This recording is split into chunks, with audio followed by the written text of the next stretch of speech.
Welcome back to War 3 News. This week we have quite a few things to go over. The event vehicles, some April Fool's jokes that you may have missed, and some proposed battle rating changes. So be sure to hit that subscribe button. Let's get into this stuff. There will be timestamps below to jump to whatever subject you care about most. I'm going to start off with the event vehicles, and probably the one that people are most interested in, the Object 279. This is definitely going to be the one that people remember the most, as it's an iconic tank that people have been asking for a little while, mainly for memes because people assumed it was indestructible, but as we can see in game, it's far from that. Despite some impressive numbers that the armor puts out, a lot of stuff can actually fly right through you quite easily, and even more things if the enemy happens to know some of the weak spots of the vehicle. But as it generally goes, regular shells will bounce off of you. However, APFSDS and high penetrating heat rounds, including ATGMs, will go right through you at most angles. However, on top of that, you are also quite compact, so it's likely that it will take out at least one thing, either the driver, maybe the gunner, but commonly the gun breach. And if they come at you from the side, it's likely that they'll one-shot you, and there's plenty of ammunition to ignite. This doesn't mean that the armor is completely useless. You will bounce a good number of shells, especially heat FS, but the battle rating the vehicle's at, the armor isn't going to be adding a whole lot. And as well as the cannon you have, it seems identical to the IS-7, except for your autoloader is about 1 second longer. Penetration and everything else is the same though. And at 8.3, the IS-7 cannon actually can do quite a lot. We have generally the same amount of penetration as everyone else, except for you're not flinging around darts or heat FS, you're flinging around a big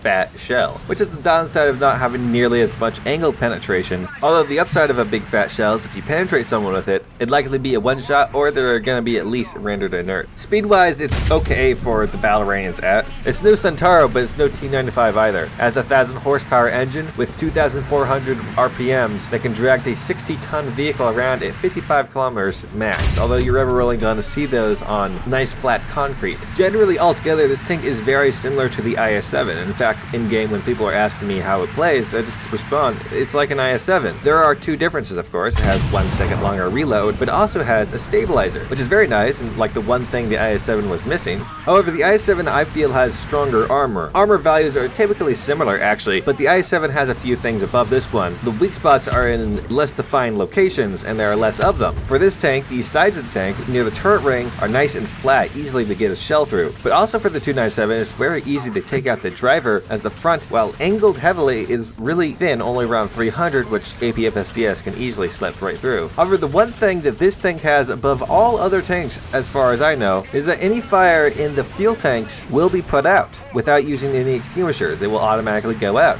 Engine fires, you'll still need to use an extinguisher, but fuel tank fires, you can still be driving with those things on. You can't repair because you're on fire, because that's how the game functions. What makes me more interested in this is not the fact that it happens on this tank, is Gaijin going to add this effect to other tanks, because I'm sure plenty of other tanks have automatic fire putting out systems. It would be great to finally see an end to the stupid 2 fires in your dead system, as I know for sure that tanks don't function like that, and I'm surprised that there's not more complaints about how unrealistic it is, despite the game's attempt to be realistic. However, for that one, I think we're just gonna have to wait and see. Next event vehicle that people are probably looking the most forward to would be the Puma, or the 20mm Puma, that is. This vehicle is great and all, but I'm sure you all understand how a Puma functions. Well, this is a Puma, but with a Panzer II's gun. That's the only difference. I guess the reload feels a bit longer, but the fire rate is higher, and you can shoot quite high up with it, so it could be used as a spag, perhaps. I did shoot a few planes. Unfortunately, no kills, although that's probably because I was using AP belts. But like the Puma,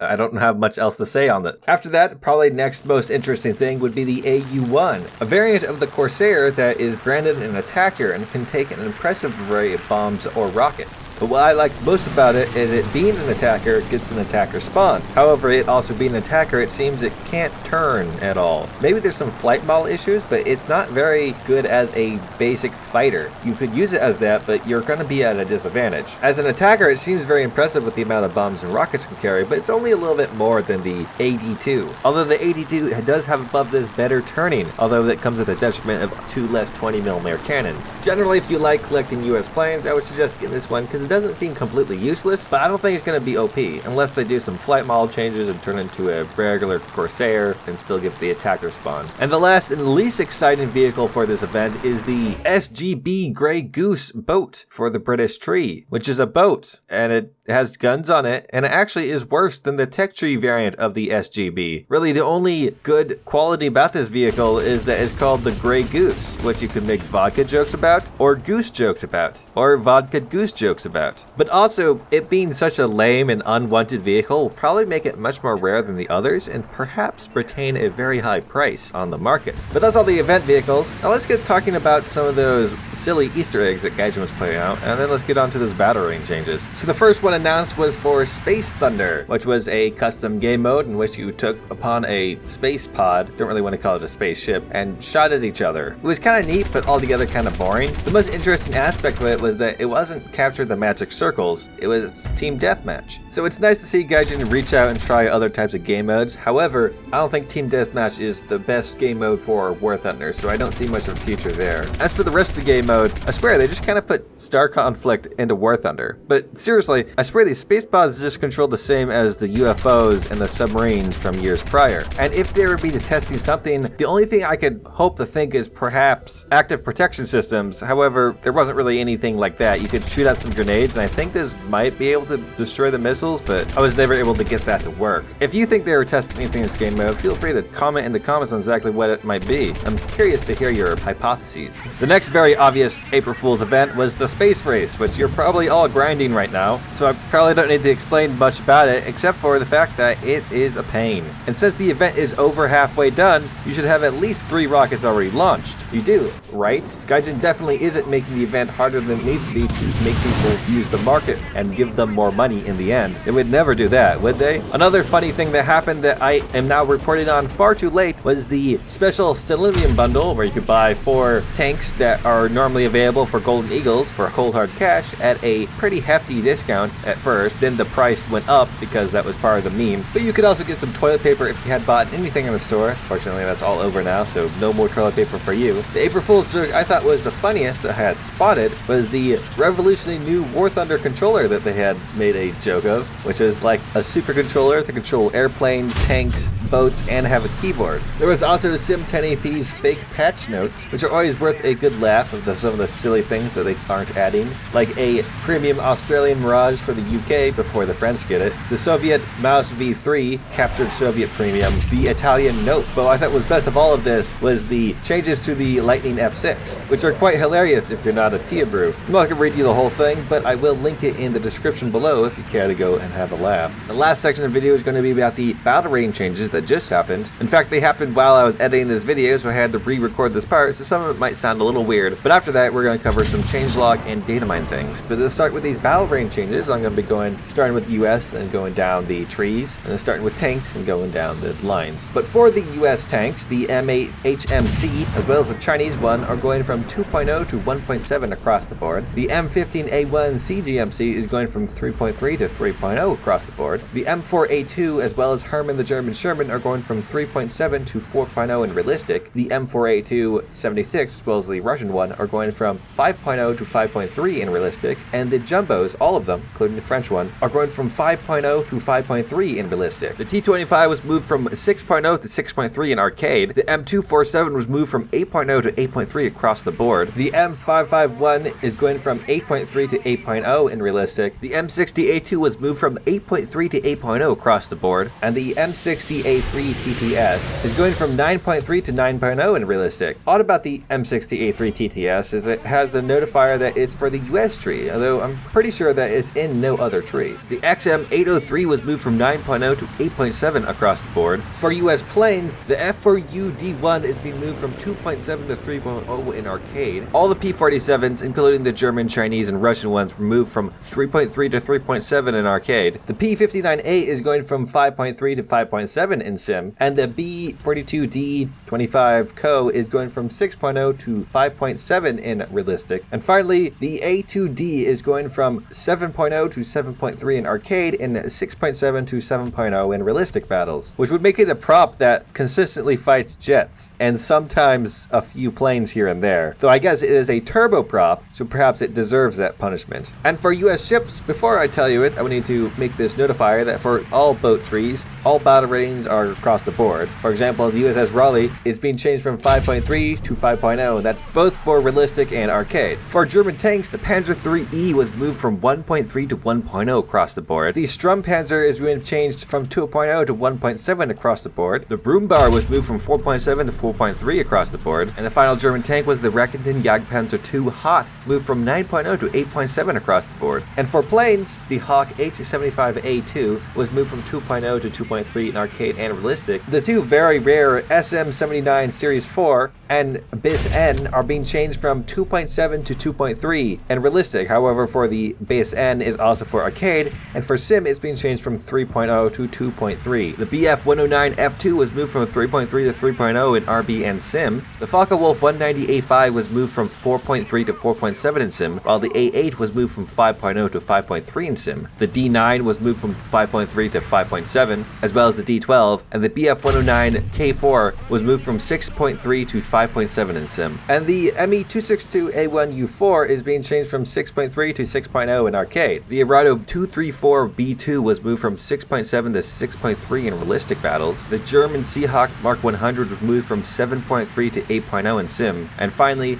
the Bo 105 CB2 was moved from 9.7 to 9.3 in realistic battles. As for boats, the S100 Lang is being changed from 2.7 to 2.3. For a Russian tank, the T-28E was moved from 2.7 to 2.3 across the board. The ISU-152 as well as the Chinese one was moved from 5.3 to 5.0 across the board. The SU-122P was moved from 6.3 to 6.0 across the board, and the SU-100P was moved from 6.7 to 6.3, while the SU-122-54 was moved from 7.0 to 6.7. The BMP-3 from 9.0 to 8.7 across the board, and the final Russian tank was the Object 685 being moved from 9.0 to 8.7 across the board. But for planes, the Tu-2S is being changed from 5.7 to 5.3 and realistic, and the Tu-2S44 and Tu-2S59 are being changed from 6.0 to 5.7 and realistic. The LA-9 is being changed from 6.3 to 6.0 in simulator. The Tu-4 as well as the Chinese ones are being changed from 8.0 to 7.7 in realistic and from 7.7 to 7.3 in sim.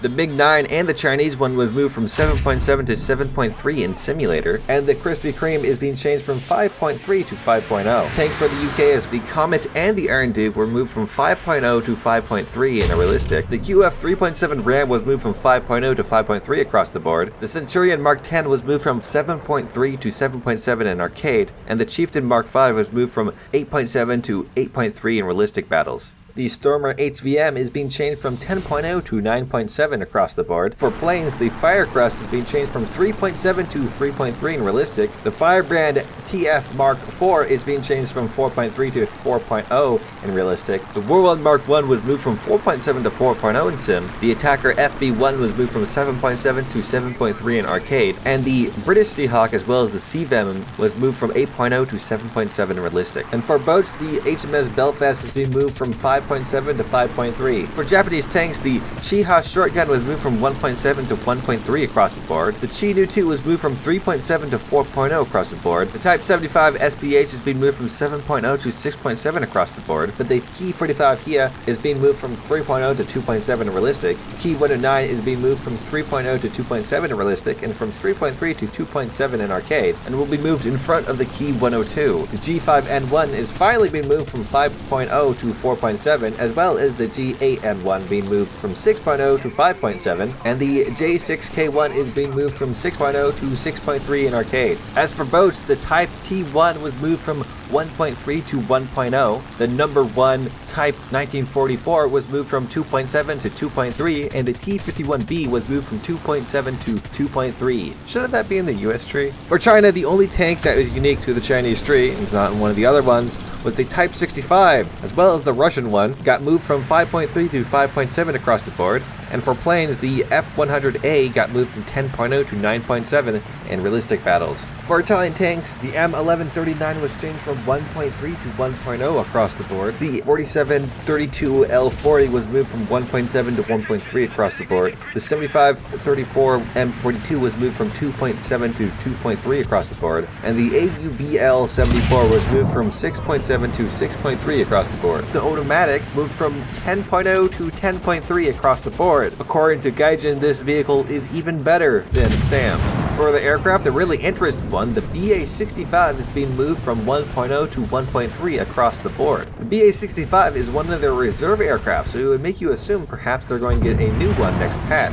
or Gaiju's just going to leave them with 2. But also the rest of the SM-79s were changed. The Series 1 was moved from 2.3 to 2.0 in Sim. The Series 8 was moved from 2.3 to 2.0 in RB. The B was moved from 2.7 to 2.3 in Simulator. The AS was moved from 2.7 to 2.3 in Sim and RB, and the BIS TM was moved from 2.7 to 2.3 across the board. This also goes with the ones in the German tree. For France, the MD4522A was moved from 8.3 to 8.0 in realistic. The Enchilada IVM was moved from 9.3 to 9.0 in realistic battles, and do not get in my case for not pronouncing that name right. Last time I tried to pronounce it, I had 2 different people telling me to pronounce it different ways. Also, the French F100D was moved from 10.0 to 9.7 in realistic. And for Sweden, a number of their tanks are getting hit with the balance stick. The L62 Anti-2 is being moved from 4.0 to 3.7 across the board. The PVKV2 is being moved from 3.3 to 3.7 across the board. The PVKV M43 1946 is being moved from 4.3 to 4.0 across the board, and the 63 variant is being moved from 5.3 to 5.0 across the board. The USH 405 is being moved from 6.7 to 7.0, like it should be from the start. Gaijin, why did you even bring that down when you released it? I know why they did it. I know why. So people would want the thing and grind real hard or pay Golden Eagles to grind it faster. Whatever, that's a tirade for another time. The LVKV42 was moved from 6.0 to 5.0 across the board, while the IKV103 was moved from 6.0 to 5.7. The PVRBV551 is going to be moved from 8.3 to 8.0 across the board, and the STRV103C is going to move from 8.7 to 8.3 across the board. The J21A 1 and 2 were moved from 3.3 to 3.7 in arcade. The J29A was moved from 8.0 to 7.7 in realistic, while the JA29B was moved from 8.3 to 8.0 in realistic. And that is all the battle rating changes. I was hoping to get them out before they went live so you could complain about them and try to get them changed, but unfortunately this video was taking a little longer than expected.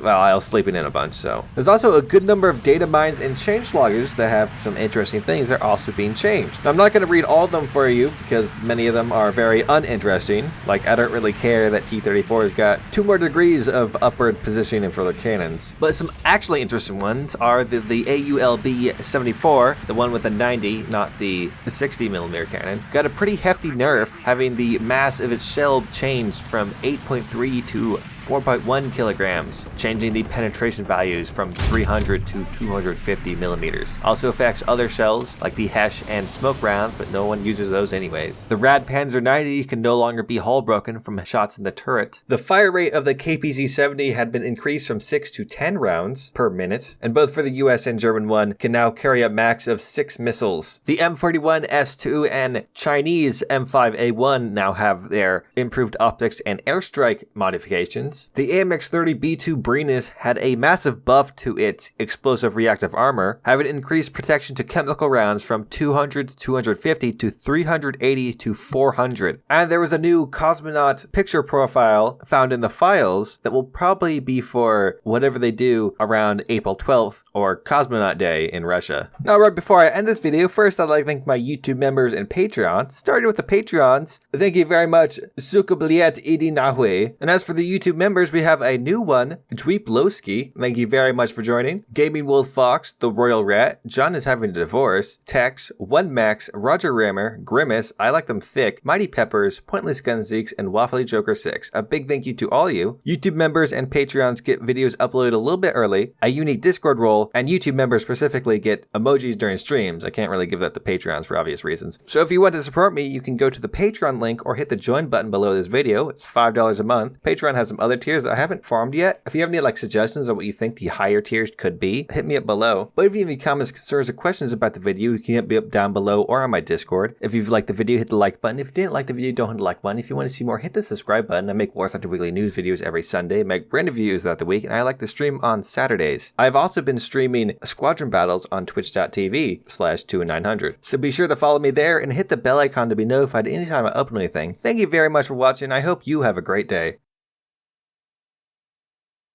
And in terms of bonus news, the last video I made was an April Fool's video. If you couldn't tell by the date it was posted, the idea was to make a parody of my own videos with poor commentary and poorly sourced information. So the skink Tog 1943 and US Tiger H are not true. Those were jokes. Just to clear the air.